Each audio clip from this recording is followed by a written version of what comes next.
Hi, it's Jeff Gibberman again, your favorite registered dietitian. Well, what is a registered dietitian, you ask? It is a food doctor, basically. We practice medical nutrition therapy, and it's actually only within our scope of practice to make specific food recommendations to people in the medical care and wellness setting. Um, so let's jump right in. Carbohydrates, that's probably the most controversial nutrient in the last few years with all the paleo and keto diets. Most people have started to realize that you can actually gain body fat from sugar and carbohydrates if you eat too much. The big thing behind carbohydrates is that out of all the macronutrients, so the big food molecules that your body derives energy from and can be the building blocks for your body, um, protein, fat, and carbohydrate.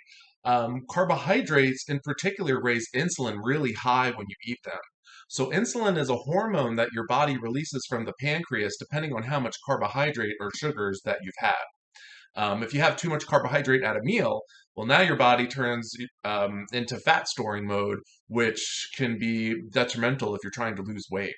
So, for example, if you have like a Happy Meal with a Coca-Cola, the bread from the buns and the fries, well, that's all a lot of carbohydrates. You might have just needed one of those sources of carbohydrates at that meal. So, for that reason, carbohydrates do really impact weight management, probably the most out of any other nutrient. And they're really easy to eat because so many foods are high in carbohydrates. Think about like breads, rice, pastas, sugar, sugary drinks. Fruit's a little different. We'll talk about that later.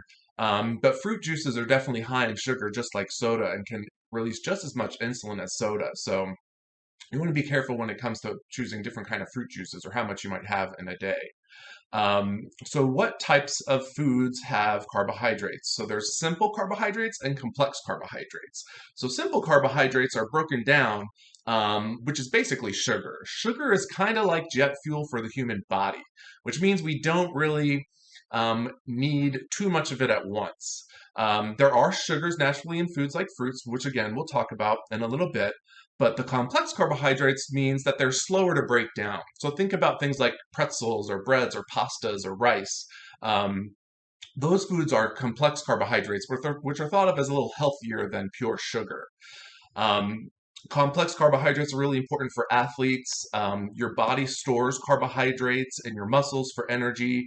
And sugar is actually, which is part of carbohydrates, is kind of like the dollar bill of energy for the body. So you definitely need these to be a healthy person. So how many carbohydrates do you need? Well, most people need at least 50, or I'm sorry, 40 to 65% of their diet, from their calories should be from carbohydrate. So that translates into about 200 to 300 grams per day. But if you're an athlete, you might need 600 grams of carbohydrate per day if you're a soccer athlete and you're doing a lot of exercise. Because think about um, those carbohydrates are kind of energy for the muscle, which a lot of people don't understand. And they're not necessarily accumulating fat with eating too much carbohydrate because their muscle needs all that extra carbohydrate because they're burning it during their workout. So let's talk about fruit and fruit juices. So fruit is interesting. A lot of people sometimes think fruit's high in sugar, don't eat too much. I think that's a lot of hoopla and nonsense because the interesting thing about fruits and whole foods, like fruits that have sugars in it, is that there's also fiber in it. So you have all these little fiber pockets with sugar in it, which means it slows down the breakdown. So it's really about how the sugar and carbohydrates, how fast is it hitting your bloodstream, depending on what you ate.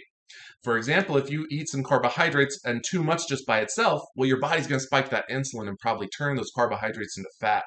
But if you eat a moderate amount of carbohydrates and you eat it with dietary fat and protein and fiber, which is from the fruits and the vegetables, then your body synergistically uses all those nutrients to break down more slowly because fat and protein and fibers are broken down much slowly and slow down the breakdown of the carbohydrate. So that's why it's important to eat healthy, balanced meals. That's what we really mean by eating a balanced meal is, where's your fiber coming from? Where's your healthy fats coming from? Where's your protein coming from? And where's your carbohydrates are coming from? That's kind of what we refer to as a balanced meal. Um, Again, an athlete might need a lot of fruit juice to supplement and get enough calories in. If I have an athlete that I'm working with and they are having a hard time gaining weight, Well, I'll start out by having them drink a half gallon of fruit juice a day on top of everything they're doing. And then we might add some more healthy fats as snacks between meals, like handfuls of nuts with meals or as snacks with some other snacky kind of foods. So athletes really do need to eat a lot more. I'm not sure if you've ever looked at like Michael Phelps or a swimmer's diet or the Rock's diet. To have a body that looks a certain way, you need a certain amount of calories and nutrients. And that's what us registered dietitians are really here for, is to help you discover what your body might actually need and give you some better education instead of just, going on your own and trying to figure it out. It can be a little daunting. There's a lot of conflicting information out there. So I hope I covered most of the things that I wanted to talk about with carbohydrates. The more you know, and I'd appreciate any comments or questions you might have about carbohydrates down below in the comments section, and I'd be more than happy to respond with an answer. Thank you.